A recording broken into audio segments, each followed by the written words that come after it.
दीवार पर टंगी सास। पंजाबी में कहावत है, सास चंगी होवे या ते दीवार ते टंगी होवे। संगीता की शादी भी एक ऐसे ही घर में होती है जहां उसकी सास दीवार पर टंगी होती है। ससुर और पति शादी के पहले दिन उसे सास के फोटो के सामने ले जाते हैं, जहां ससुर जी कहते हैं, बेटा बेटा संगीता, ये तुम्हारी सास थी, बहुत नेक और भली, लेकिन थोड़ी गुस्सैल थी।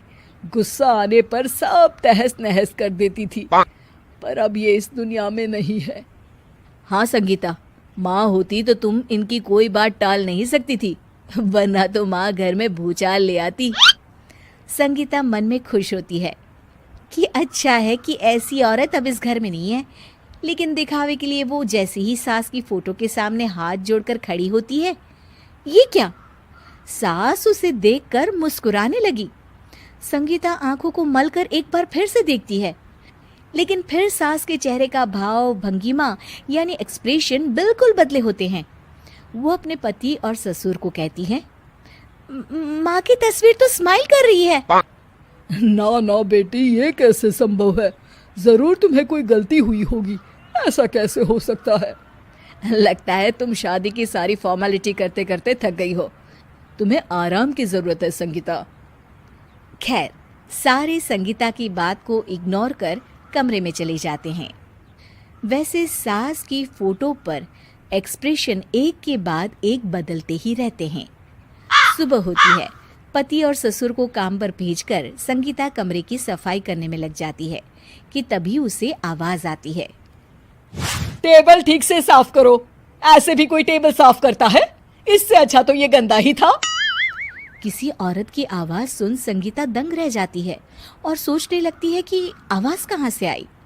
आवाज को नजरअंदाज कर वो फिर से अपना काम करना शुरू करती है, लेकिन इस बार तो आवाज बिल्कुल उसके कान के पास से आती है। मेरा घर है ये। जब तक मैं थी चमका कर रखती थी, हर एक चीज शीशे की तरह थी। तुम्हें तो ना सफाई आती है ना कुछ पता है। क्यों तुम्हें मेरे घर की जिम्मेदारी दे दी गई है? पता नहीं तुम में मेरे बेटे को क्या दिखाई दिया। मैं होती तो एक से बढ़कर एक लड़कियों की लाइन लगा देती। अब संगीता को समझने में देर नहीं लगी कि ये आवाज किसी और की नहीं बल्कि उसकी सास की है, जो दीवार पर टंगी है। वो उसके पास जाती है और कहती है, नमस्ते सासू माँ, मुझे तो कल ही लग रहा था कि दीवार में कुछ काला है। वो दीवार नहीं, दाल होती है पगली। सही पकड़े हैं सासू माँ। तो क्या हो गया आपको जो आप यहाँ भी चैन से नहीं बैठी हैं? सुना मैंने आपका व्यवहार काफी गुस्से वाला था। चुप रह तू, ज्यादा बकर बकर ना कर। घर का काम करना तो आता नहीं, आई है मुझसे बहस करने। हाँ देखिए सासू माँ, मैं आपसे साफ साफ कह देती हूँ, मुझसे पंगा लेने की कोशिश मत करिएगा। तभी पीछे से संगीता का पति आता है। अरे संगीता, किससे बात कर रही हो? कौन है वहाँ? संगीता की सास की फोटो फिर से पहले जैसी हो जाती है। आपकी माँ से कह रही थी कि मुझे काम करना आता।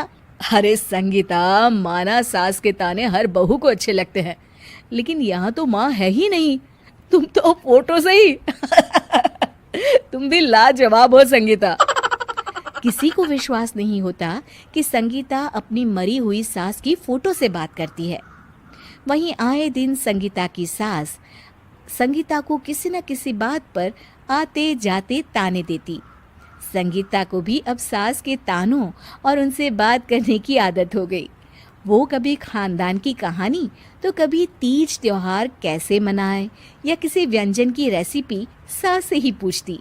सारा दिन घर में अकेली संगीता की सास अब उसके लिए तानों के साथ पक्की साथी की तरह भी रहने लगी थी, जो किसी और को नहीं बल्कि संगीता को ही सुनाई देती। तो देखा आपने, सास बहू का रिश्ता हर रिश्ते से ऊपर होता है, फिर चाहे वो खट्टा हो या मीठा।